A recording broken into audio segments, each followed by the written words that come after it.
He dismantled the secretary with one question: "Are you defying the Supreme Court?" Her silence spoke louder than her words. What you're about to see is government evasion, exposed live. Senator Van Hollen. Thank you. Thank you, Madam Chairman. Madam Secretary, it's good to see you. Good to see you, too. And I was glad to see in your recent testimony that you reaffirmed your obligations to uphold the Constitution of the United States.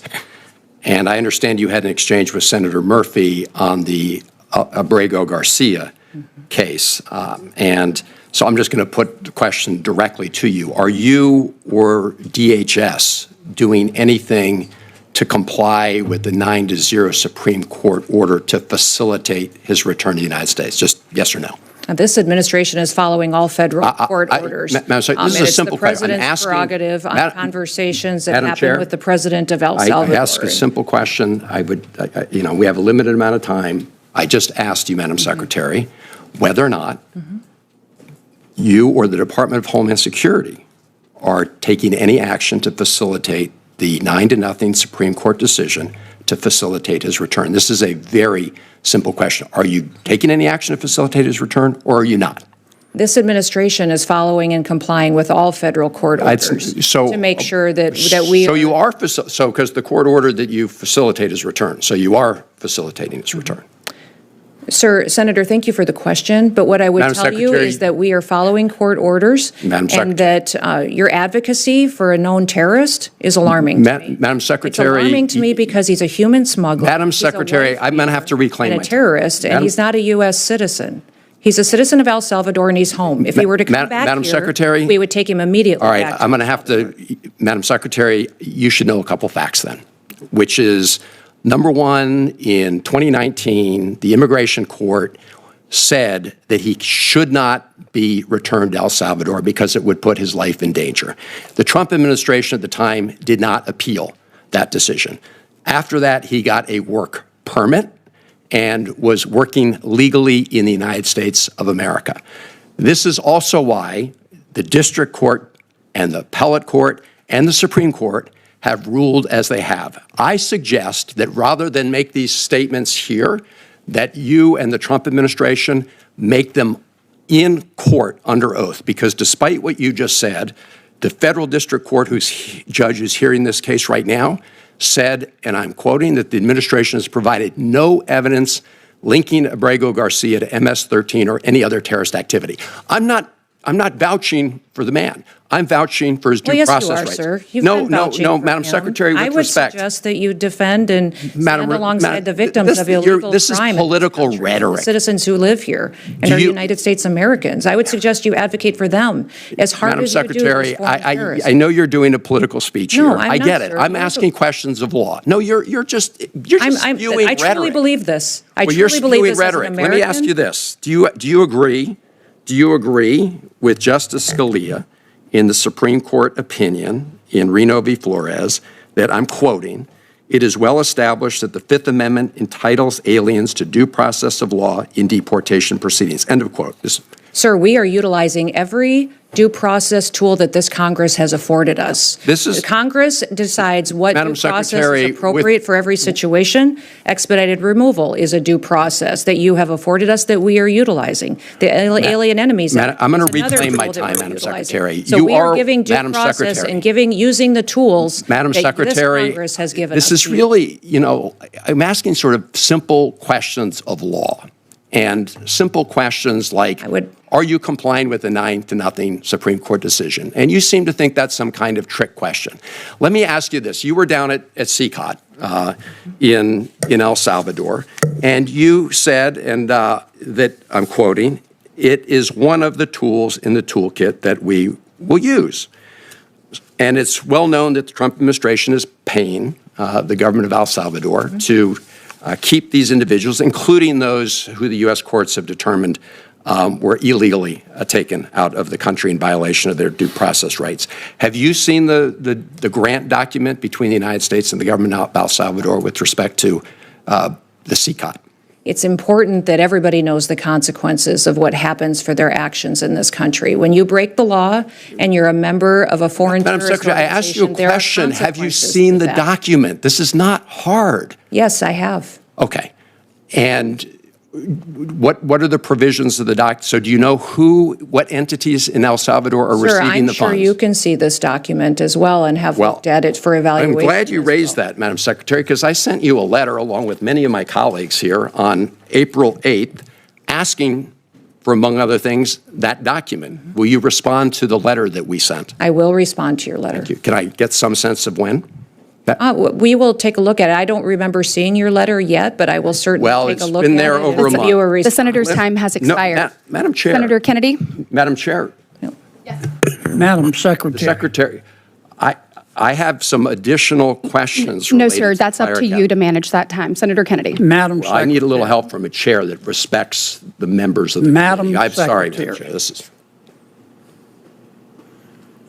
What you just witnessed wasn't just a tense exchange, it was a full-on exposure of how power dodges accountability. Senator Van Hollen asked a question that should have had a one-word answer. Are you complying with a 9-0 Supreme Court ruling? The Secretary of Homeland Security, the very person tasked with upholding the Constitution, couldn't say yes. Not wouldn't. Couldn't. That alone should alarm every American. Instead of a clear response, we got a defensive performance, accusations, political theater. The Secretary painted a man as a terrorist without citing any evidence, a man who, by the way, won in court 3 times. District Court, Appellate Court, and even the United States Supreme Court all agreed that Abrego Garcia's removal violated due process. Let's pause on that. This wasn't a partisan ruling. It wasn't a split decision. This was a 9-0 verdict from the highest court in the land, one that speaks with the combined authority of liberal and conservative justices alike. That kind of ruling is rare. It's a thunderclap in American law. It means this is not debatable, and yet the Secretary debated it. Rather than follow the law, she attempted to rewrite the narrative. He's a terrorist, she said, despite court records stating no evidence links him to MS-13 or any terror activity. The judge currently overseeing the case explicitly said the administration provided no evidence of any such threat. This moment wasn't just about Abrego Garcia. It was about what happens when government officials treat court rulings like political suggestions, when they use national security as a shield to avoid answering for unconstitutional actions. Here's the reality. Due process isn't optional. You don't get to skip it because someone's name sounds foreign. You don't get to label someone dangerous in a Senate hearing just to dodge the consequences of illegal deportation. You don't get to overrule the Supreme Court with a soundbite. Yet that's exactly what we saw. This exchange laid bare how power protects itself, not the people, not the law, not the Constitution. Let's connect the dots. In 2019,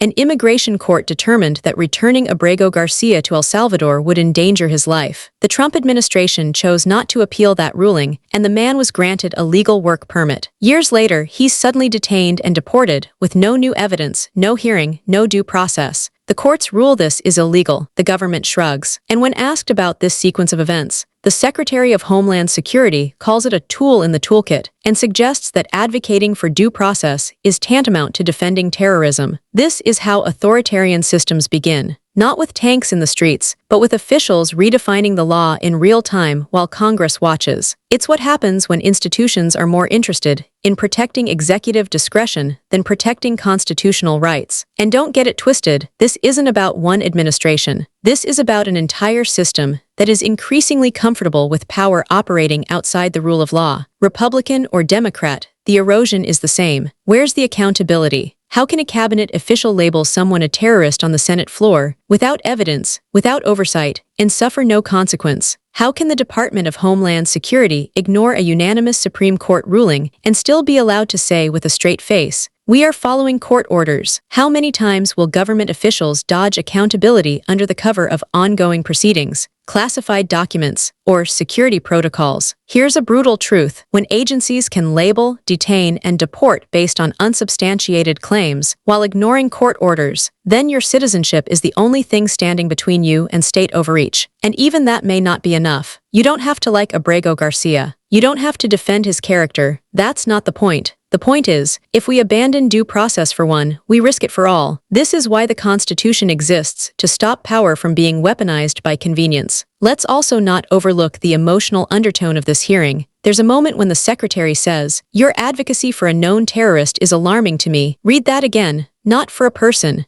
not for a legal resident, but for a known terrorist. Even though every court has said otherwise, that is a smear. A political grenade. It's a message to every lawmaker, every journalist, every citizen. If you challenge the system will label you, even if the facts don't support it, even if the courts don't support it. This is about more than immigration. It's about the constitutional balance of power, about whether any branch of government can still hold another accountable, about whether truth still holds weight in a room full of political agendas. We watched a U.S. Senator press for legal clarity and get met with narrative warfare. We saw the law get replaced by spin. We saw the truth buried beneath buzzwords like terrorist, security, toolkit. And we saw a Secretary of Homeland Security weaponize patriotic language to justify ignoring the law. The emotional arc here is infuriating because it reveals how far we've strayed from the fundamentals. So ask yourself, what happens the next time an immigrant, journalist, or political opponent gets labeled without evidence? Who checks the executive branch when court orders are ignored? And what recourse do we the people have when accountability becomes performative instead of real? This isn't theoretical. This is now. Every American should be asking, if the courts don't matter, who does? Because if this Supreme Court, split on everything, can still unite 9-0 and be disregarded, then no decision is safe. And if a cabinet secretary can say, "We're complying," while actively not complying, then words mean nothing. This is why we have to speak up. This is why political commentary exists.